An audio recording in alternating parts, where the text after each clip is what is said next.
La chicorée est un emblème de notre région. Mais savez-vous que c'est la région d'Audruic sur le littoral Hauts-de-France qui s'est spécialisée dans sa culture et sa transformation.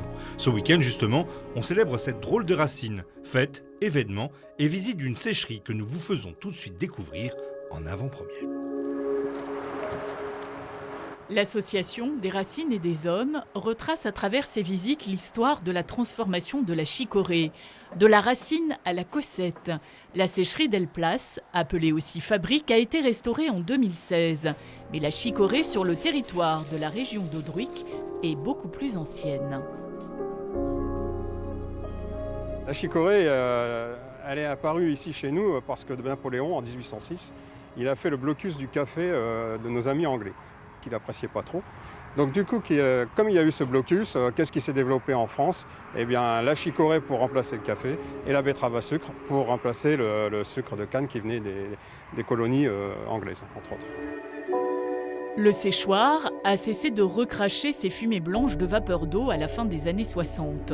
Mais les photos, les outils et la passion des membres de l'association aident à comprendre le dur métier de sécheur.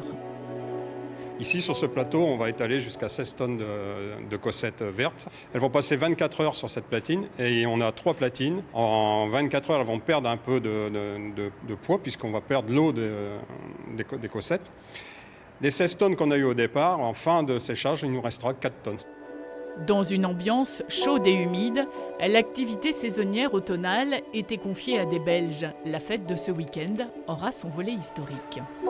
La chicorée, en fait, à l'époque, faisait vivre énormément de monde sur le territoire, autant les ouvriers que les propriétaires terriens, que les commerçants du territoire.